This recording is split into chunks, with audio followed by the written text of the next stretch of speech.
ఇప్పుడు మీ మిత్రులు గంట గారితో రిలేషన్ ఎలా ఉంది సార్? ఆడికి నాకు మిత్రుడే కాదు, కలిసి పనిచేసాం పార్టీలో, అంతేగాని మిత్రుడే నాకు. అంటే పార్టీలో చిన్నప్పుడు ఆడుకున్నావా, గోళీలు ఆడుకున్నావా సార్? సహచరులు, కొన్ని సహచరులు అందాం, అంటే ఒకే పార్టీలో ఉన్నారు కాబట్టి.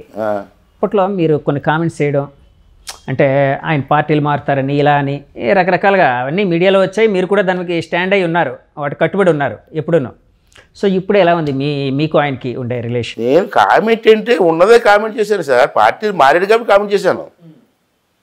నీకు మంత్రి ఇచ్చారు, గౌరవం ఇచ్చారు, పార్టీలు మారాల్సిన అవసరం ఉంది. మొన్న కూడా తెలుగుదేశం పార్టీ మీద గెలిచావు అంటే ఇప్పుడు ఈ టైంలో ఎలక్షన్ టైంలో నేను మాట్లాడితే కాంట్రవర్సీ తీసుకొస్తారు. చంద్రబాబు నాయుడు గారు పేరు చెప్పుకుని గెలిచావు, తెలుగుదేశం పార్టీ గెలిచావు.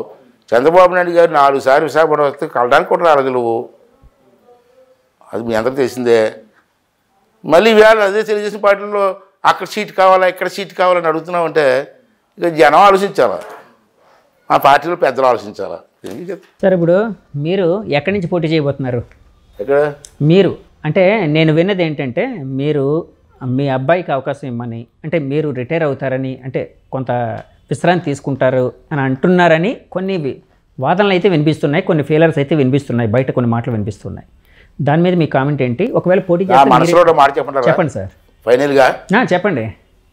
నా మనసులో మాట ఏంటంటే, మా అబ్బాయికి ఎంపీ చేయాలని కోరుకుంది.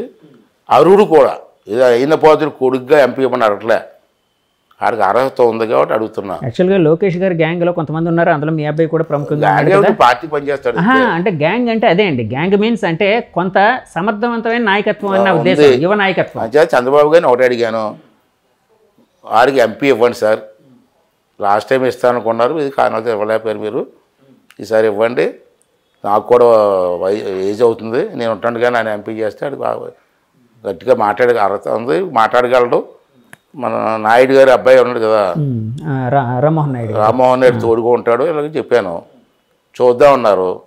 మళ్ళీ నిన్నేమో ఒక స్లోగన్ వచ్చింది, ఒకే కుటుంబంలో ఇద్దరికి ఎవరని. ఇద్దరికి ఇవ్వడానికి మీకు ఇష్టం లేదు, నేను మానేస్తాను, అడిగి ఇవ్వన్నాను. ఓకే.